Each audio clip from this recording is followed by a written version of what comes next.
This is ALBrooks, and this is my price action trading course. The current module is about setups and signal bars. There's a big emphasis on the internet and in books on setups, and I think it's easy to come away concluding that a setup is a signal bar or a 2 or 3 bar candlestick pattern, and that if you simply get really good at spotting candlestick patterns, you'll make money. The reality is, I think most of the major hedge funds, most of the institutions, the high frequency trading firms make a lot of money, and they don't pay any attention to candlestick patterns. They're much more interested in context, where we are in the market cycle. Is the market in a strong bull trend? If it's in the breakout phase of a bull trend, they're buying for any reason. They don't care what the candles look like. And if it's in a strong bull trend, if there's a strong bear reversal bar, there's no way that they're going to sell. They don't care what the candles look like. If the market breaks out and then comes back to support, they're going to look to buy. If it is a bear breakout and it comes back up to the breakout point, they're going to look to sell. And again, they don't care what the candle bar looks like.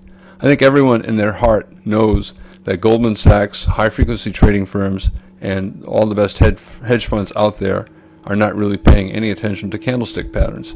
Yet, when you look at websites on educational videos, they're all about candlestick patterns. And so you know that something is not right, that you're being taught something that just can't be true. It's not what the institutions are doing. And that is absolutely, your instinct is absolutely correct. Institutions are much more interested in context, where we are in the market cycle, and in reading the strength of trends, looking at selling pressure, looking at buying pressure. The candlestick pattern, 1, 2, or 3 bar pattern, it can be helpful, but you don't need it at all to trade. However, it can be helpful, and because of that, I do talk about specific patterns. If you want to know what the bars to the right of the chart look like, look to the left.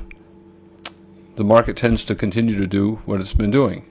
If to the left the market is in a strong trend, chances are it'll continue in a strong trend, and you should only look to trade in the direction of the trend. If it's in a trading range, you should only look to trade in the direction of the trading range. For example, if the market is in a very strong bull trend, it does not matter that you see a great looking strong bear reversal bar. You should not short. If anything, you should only buy. And any reversal pattern that you see, you should look at it and say, here's an opportunity to make money. But the opportunity is not shorting in a bull trend. What you do is you don't take the short, you wait for a bar or 2 or 3, figure out where the bears would put their stops to get out with a loss, and then enter long exactly where they're getting out. So you should look at every reversal pattern in a strong bull trend as a bull flag, not as a reversal. Reversals do occur, but there's much more to a reversal pattern than simply a candlestick pattern, and I talk about that in the section on reversals. Here's an example of a strong bear trend. So the context is a strong bear trend. That trumps anything else that you might see. So you should not look to buy no matter how strong a candlestick pattern looks like. So here's a good looking candlestick pattern, a 2 bar reversal, but look what happened. It resulted in a low 2 short. The market tried to go down here, paused, tried to go down a second time. The bulls who bought here, they might have allowed the market to go against them once, but they're not going to allow the market to go against them twice. They're going to exit here. So instead of buying this, you should simply wait. And if you're lucky enough to see this, then you go short. And look at this, okay? Here are 2 decent bull bars, and however, it's far better to short below the low of the bull bar than it is to be thinking about buying a pullback. Here are 2 small doji bars, yet look what happened. We got a breakout. So it's far better to short below their low. It's far better to short this close. I talk about in a later module how to trade strong trends. But the bottom line is, if a trend is strong, and in this example, if it's a strong bear trend, you sell for any reason. You sell at the market, you sell above bars, you sell below bars, you sell the closes. It doesn't matter. You can just sell for any reason until you get short. And you should not buy for any reason, no matter how strong a candlestick pattern is. So the context is far more important than the actual signal. And here's an example of an opposite situation, a very strong bull trend. And we have a great looking bear reversal bar. And you can say, wow, it's a bear reversal bar. It looks perfect at the top of a trend, bull trend. That's when you should be looking to short. It is, except that the context is bad. This is a very tight bull channel and a very strong bull trend, and it's a spike on a higher time frame chart. You should not be looking to short, no matter how good the reversal bar is. Instead, what you should do is wait until it turns into a bull flag. The market tried to go above this bar, and the bears probably held short because that's not a very strong bull bar. But at this point, if the market tries to go up again, especially above a bull bar, all those bears are going to cover. They may get out break even, they may get out with a small loss, but they're going to cover. So to me, when I see this, it alerts me to the possibility that a bull flag will set up. I do not take that short. I wait for this, the second attempt for the bull to go up. Here's the first attempt, here's the second attempt, and I get long because I know these bears are going to buy back their shorts, probably take a small loss, and they're not going to be looking to sell again for many, many bars. So this is a great buy setup. And look at this. Here's a bear inside bar. But it's occurring in the context of a strong bull trend. And a strong bull trend you can buy for any reason. You can buy below a bar. You can buy below this bear bar for that matter. If you use the appropriate stop. You can buy above a bear bar. Here's a bear bar and it's a good buy signal. You can buy the close of any bar. You can buy at the market. You just have to get in, and you can use any reason. And again, I have a module later on that talks about how to enter in a strong bull trend. The bar when you enter is the entry bar, and the bar that led you to take the entry is the signal bar. It might be the bar before, it might be 2 or 3 bars before. Here are some examples. Here's a signal bar, top of a channel, a strong bear reversal bar, and the next bar, the bar in which you actually enter, is the entry bar. Once you see this signal bar, if you're thinking about going short, you place a stop to go short at 1 tick below the low of the bar. You get filled on this bar, and that's your entry bar. Here, the market is channeling up in a weak bull trend, a bull channel, and there's a good looking signal bar closing on its high tick. When you see that, you might want to buy this as a pullback from this breakout. You place a buy stop at 1 tick above its high, and you'd be filled on this bar. So this is your entry bar. To qualify as a bull signal bar, the bar should have one of 2 things. It should have at least a close above its midpoint or a close above its open, a bull body.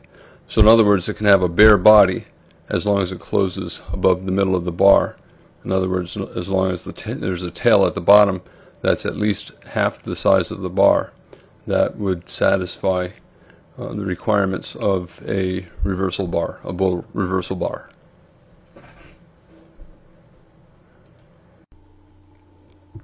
The very best ones, they open near the low of the bar, and they open near or below the close of the prior bar, and they close well above the prior bar's close. The lower tail is about 1/3 to 1/2 of the height of the entire bar, and the bar closes on or just about on its high, so that there's no tail on the top of the bar. The best bull signal bars do not overlap prior bars very much, and the bar after the signal bar is not a doji inside bar. Instead, you'd like to see a strong bull trend bar for your entry bar. And you also prefer the close of the signal bar to reverse the closes and extremes of more than one bar. So in other words, you want the close of the signal bar to be above the close of the bar before it, and preferably 2 or 3 bars before it. So you want a very strong close on the signal bar. The minimum requirement for a bar to be a bear reversal bar is either a close below the midpoint of the bar or a close below the open. If it has a close below the open, it has a bear body. If it has a close below the midpoint of the bar, it can have a bull body as long as the tail on the top of the bar is equal to at least half of the total range of the bar. That would qualify as a bear reversal bar. The best bear signal bars, they open near or above the close of the prior bar, and they close well below the prior bar's close. There's an upper tail that is about a third to a half of the height of the bar, and the bar closes on or near its low. You don't want much of a tail on the bottom of the bar. You also don't want much overlap with the prior bars. The bar after the signal bar, you'd prefer it not to be a small doji inside bar. Instead, you want a strong bear trend bar for the entry bar. You also want the close to reverse the closes and the extremes of more than one bar. So in other words, you want the close of the bear bar to be below the close of more than one bar, ideally, or even below the lows of more than one bar. Sometimes you'll see a bear reversal bar that's very large, and it reaches down below the closes of the past 10 bars and the lows of the past 10 bars. And that's a sign of tremendous selling pressure.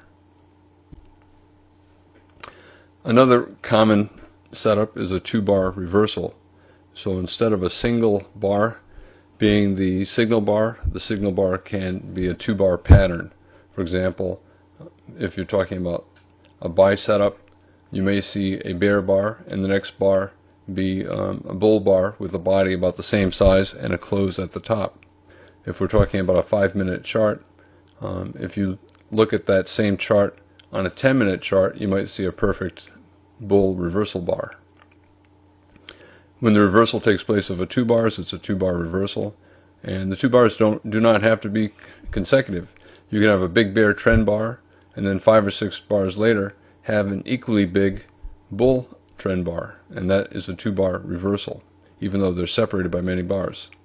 And if you go to a high enough time frame chart, you'll see a perfect reversal bar. So you may have a 5-minute bar, bear bar, and then 30 minutes later you might have a very large 5-minute bull trend bar, and if you look at the 30-minute chart, you may see a perfect reversal bar.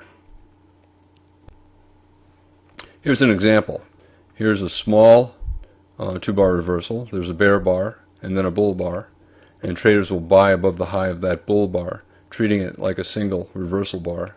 And if you look on a different time frame chart, for example a 10-minute chart, maybe a 7-minute chart or an 8-minute chart, you'll see a perfect reversal bar. And then also we have a bear spike going down for 3 bars, a bull spike going up for 4 bars. This is basically a 2-bar reversal pattern, and if you look on a high enough time frame chart, this will appear as a single perfect bull reversal bar. Here's an example of a 2-bar reversal sell signal.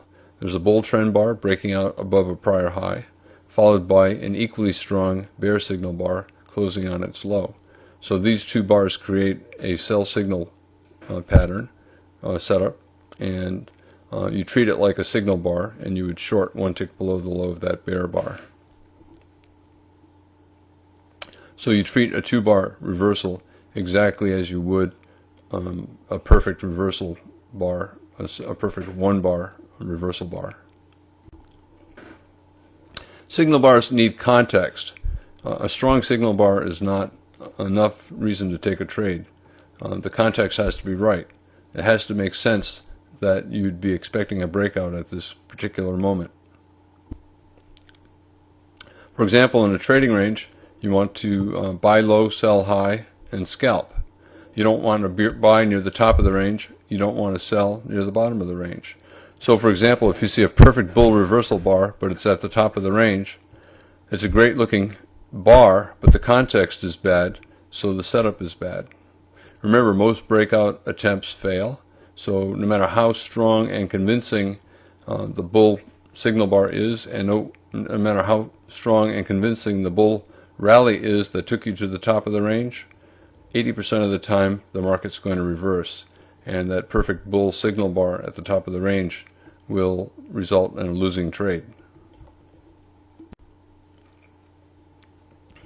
In a strong trend, you don't want to be looking for reversals, since most will fail. 80% of reversal attempts in a trend will fail, and you only want to trade with the trend. If the trend is a channel with very broad swings up and down, a lot of two-sided trading, you can take trades in both directions. But if it's a strong trend, a spike, a breakout, you only want to be trading in the direction of the trend. If you want to be selling in a weak bull, in other words, if you want to be selling in a channel, you need prior selling pressure.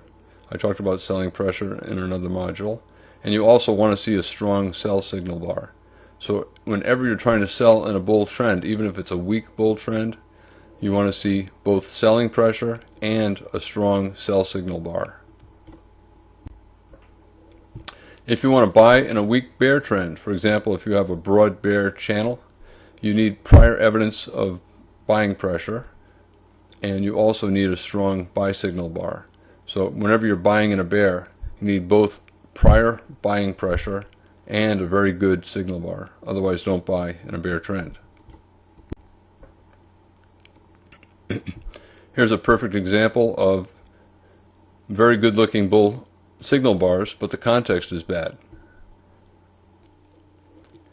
Here's an example of very good looking bull reversal bars right here and again here, but the context is bad. The market's in a trading range and you're right at the top of the trading range.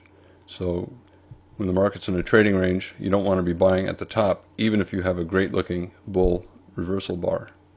Here are a couple more very good bull reversal bars. And again, the context is very bad. You're in a very tight channel, a very strong bear channel. So it's a strong bear trend, and you should not be looking to buy above bull bars, even though they're perfect. There's no prior significant buying pressure. And you only want to buy in a bear trend if you have, one, a good signal bar, you have it, and you have it here, but you also want significant prior buying pressure, and there was no significant buying pressure in this sell-off. Sometimes the context is just not all that clear.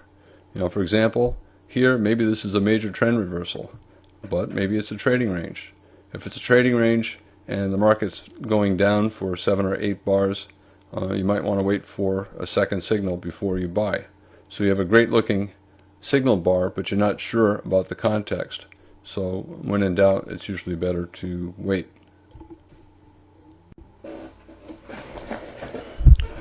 Here's a situation where the signal bar is okay. It does not have a big bear body, but the context is pretty good. We have a channel with pretty good selling pressure along the way. There was a big pullback here, a two-legged pullback here, a strong bear spike earlier in the day. We reversed up after going below the low of the day, so we may be reversing down above the high of the day. This might be a trading range day, so that might be worth taking a short. Whenever the setup is weak, you need a very strong signal bar. For example, when you're buying in a bear, you need a very strong signal bar. But you also need good context when you're buying in a bear trend. You need prior buying pressure. Strong setups do not require strong signal bars. For example, you can have a strong trend and the signal bars in the direction of the trend are often bad. So you could have a very good buy setup, but a very bad signal bar. And that's okay. If the trend is strong enough, you do not need a strong signal bar. But you certainly do not trade against a strong trend, even if you do have a strong signal bar.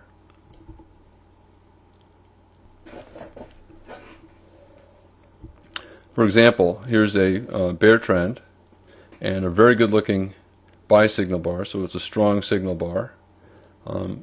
And you have pretty good context. You have a low 2 short, 2 pushes up here and here. Second attempt down, here's the first attempt down. It went below the low of the prior bar, and then we went below the low of the prior bar again here.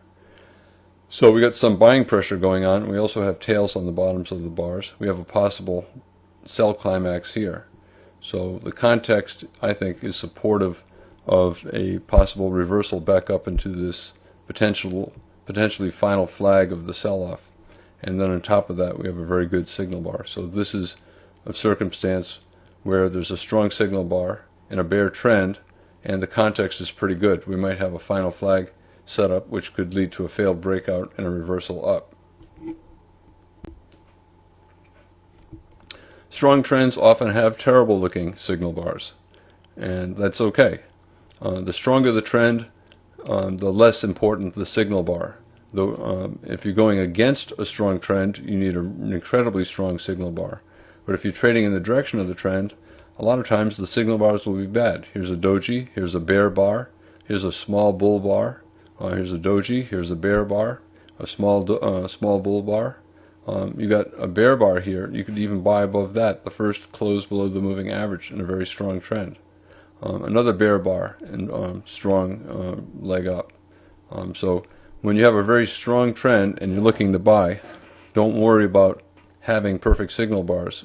If you wait for perfect signal bars, you won't take any trades, because if you look at this trend, there were really no great looking signal bars. Maybe the outside up bar here. So when the trend is very strong and you're trading in the direction of the trend, don't worry about the appearance of the signal bar so much.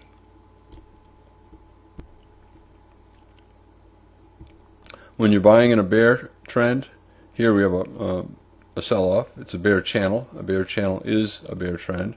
We're following a pretty good bear bar. You want to see a pretty good reversal bar. Incidentally, this is an expanding triangle, five-legged pattern, down, up, down. So 3 pushes down, and that's a pretty reliable reversal pattern, especially when you have a pretty strong signal bar. I consider all expanding triangles to be as strong as major trend reversals. We had a bear channel down to here, a small break above the trend line which is not drawn in, and then we have the reversal. If you have a weak setup, remember the setup is both the signal bar and the context. It's better to wait. However, sometimes you can trade depending on the circumstances and depending on your trade management. If you have a weak setup, what should you wait for if you're choosing to wait? You can wait for a very strong breakout. You can wait until the market is clearly always in your direction. Or you can not take the first entry and wait to see if a couple bars later the market creates a second signal. So in other words, you go for the second entry and not the first.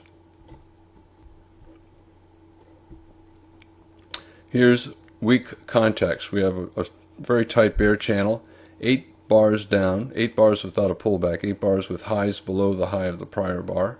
So there's no prior buying pressure. And the signal bar is a bear bar. Close above the midpoint, yes, so it's a reversal bar, but not a bull body. So that is not a strong signal bar. So we have bad context and a bad signal. So it's better not to take that first attempt up. Okay, so you miss the first entry. However, what's going on here?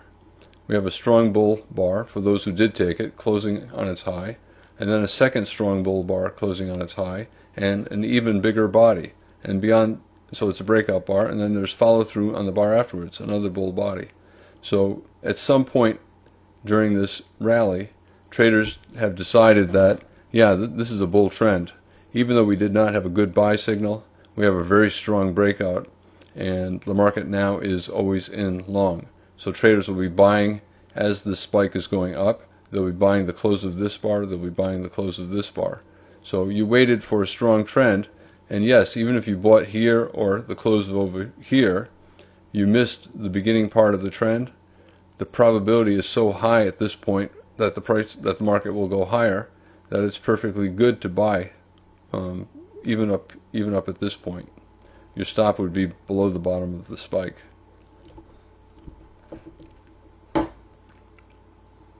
Okay, so you waited for a strong bull breakout and follow through. In other words, another bar up after that.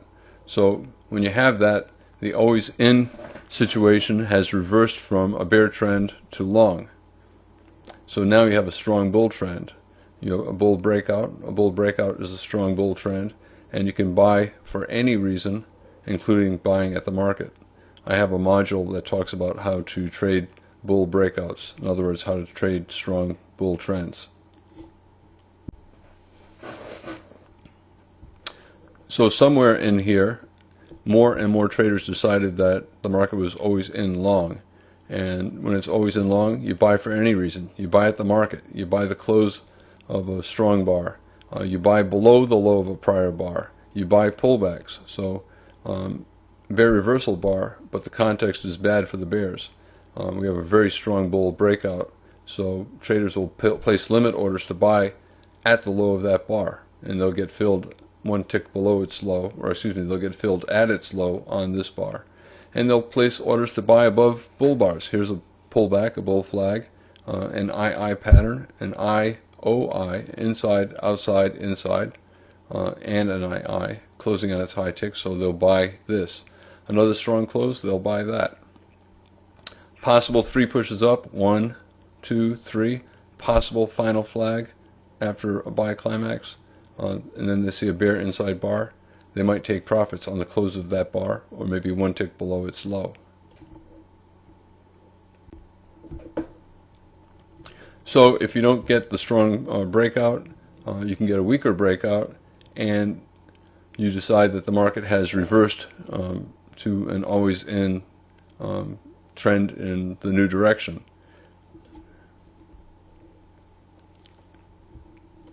So for example here, the context is good, maybe a trading range day and a new high. Signal bar is not all that good. So you don't have to take the short below the low of this bar. You can wait to see if the market becomes always in short. Maybe we'll get a very strong bear breakout bar. That could flip it to short. Maybe we'll get a series of bear bars. That could flip it to short. So if you wait for more information, you can get a much higher probability trade. Alright, at this point we have 3 consecutive bear bars, each one bigger than the last, and we're reversing down from a new high after reversing up from a new low, so this might be a trading range day. Now we have 3 consecutive bear bars. Traders at this point are starting to think that the market is going lower. Even if it goes above the high of this bar, they think it's going lower. So at this point the market is always in short because you think that it's going lower. So you could start looking to sell. You could sell the close of this bar.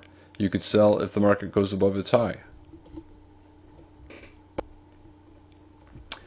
So here, traders, they could sell closes. They could sell the close of this bar, this bar. They could sell one tick below its low, one tick below its low. They could sell up above the high of this bar. Here we have 6 consecutive bear bars. Almost certainly a reversal will not lead to anything other than a bear flag. So traders will start selling at the high of the prior bar, and they'll scale in higher. Here we have 2 pushes up, a couple bull bars, a bear bar, and then another bull bar. So that's a low 2 short, a 2-legged bear flag. Traders will short below the low of this bear bar. We have a small double bottom here with big tails. Traders would probably start taking profits above the high of this bar. So you can wait for a strong breakout, you can wait for the market to become always in long, or you can wait for a second entry when you have a weak setup. I showed this slide earlier. It's a situation where it's unclear whether it's time to buy. If it's a trading range, we have 7 bars down without a pullback, and therefore it's probably enough selling pressure to make this not a reliable buy. So it's probably better to wait to see if we get a second chance to buy. First entry would have failed. Traders who bought above its high and had to stop below its low would have been stopped out with a loss. But here we have a second decent bull signal bar. So this is a second setup, a second signal. This is a more reliable buy setup.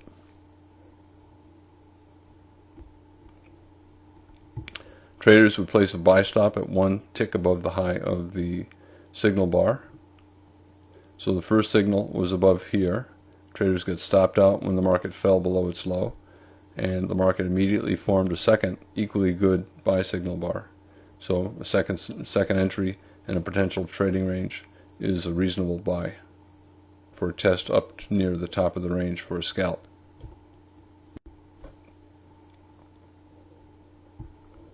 If you decide to trade instead of waiting, the past series of slides had to do with waiting for the market to either give you a second signal to become always in long or have a strong breakout and then enter. Instead, you can just trade right away when the situation is not clear, when you have a weak setup, either a weak context or a weak signal bar.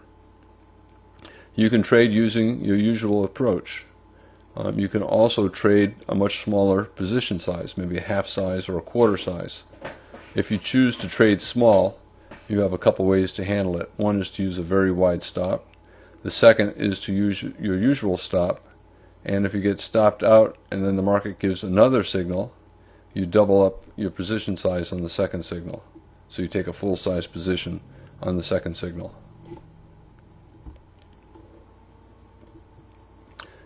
So if you use your usual approach and a normal size position and a stop, and you get stopped out and then you get a second signal, enter again. If you get stopped out a second time, do not take a third signal, because you're probably fighting a trend that is much stronger than you think.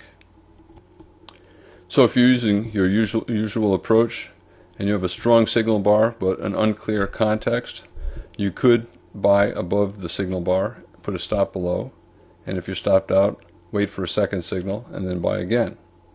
That is a very common way to handle this situation.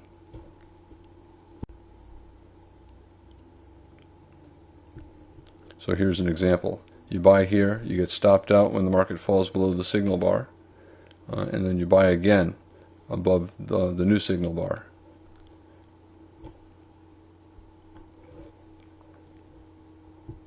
The other alternative to using your usual approach is to trade very small, like half size, maybe even a quarter size. And if you get stopped out and you get a second signal, then trade a full size position on the second signal. Or you could trade small and just use a very wide stop, so that the total dollars at risk are the same as they would have been had you used your usual approach and traded your usual size and using a smaller stop. So for example, you get your weak setup and you're trading small. Let's say you trade half size on your first entry using your normal stop. If you get stopped out, buy again, but on your second entry, use your normal size. So this is an example. So traders might have bought here, gotten stopped out here, and then buy again, but this time full size. So they buy a half size position here, stopped out, then they buy the full size position here, so that when the market goes up far enough for a profit, the win will more than offset the earlier loss. Another alternative is to use a very wide stop. And if you do, and you trade small enough, and you get a second signal further down, you can add on to your original position. You always want to keep the total dollars at risk the same. So you trade small enough so that you're not risking more dollars than you usually do. Sometimes traders, when they do this, they'll buy more on the second signal. So let's say they bought 100 spider contracts and the market fell, 30 cents, and they got a second signal. Maybe they'll buy 200 or 300 on the second signal.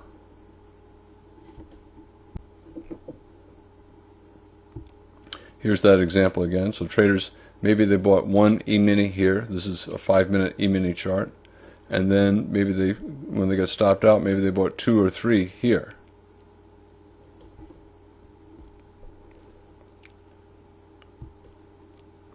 After the market goes your way, you can use a tighter stop, and you're in a position to calculate your actual risk, which is usually less than your initial risk.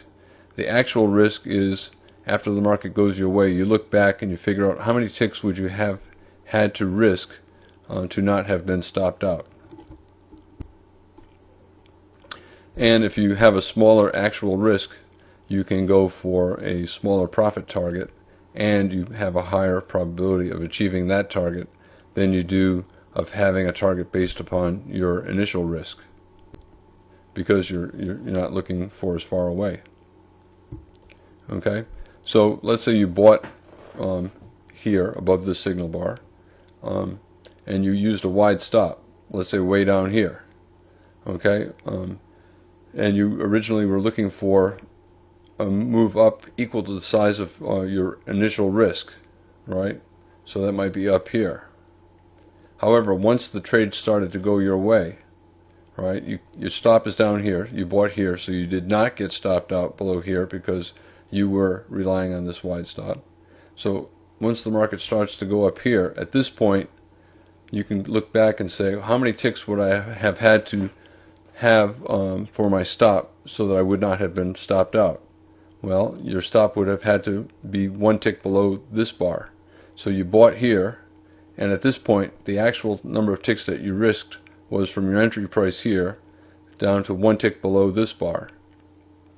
So you could base your profit target on your actual risk, entry price to 1 tick below the low of the move, instead of on your initial risk. And so you could try to exit at a measured move up based upon the actual risk to your entry price, which was up here. Whenever you have a weak setup and you're not quite sure if it's strong enough, it's usually better to wait. When you're in doubt and you think it might be okay, then only buy if you have a very strong bull signal bar, and only sell below a very strong bear signal bar. Here's the situation. Context not all that great. Signal bar is weak, only a 1 tick bull body or a very small bull body. Better to wait and not take the trade. Here we have a bigger bull body, and the context is good. This is a higher low major trend reversal. So that is a more reliable signal bar. So you could buy above its high or above the high of this small signal bar here. Again, signal bar is not great, but the context became much better. Or you could wait until the market became clearly always in long, and it's starting to close above prior bars. And at that point, you can start buying on closes. This is the end of the module on setups and signal bars. Thank you.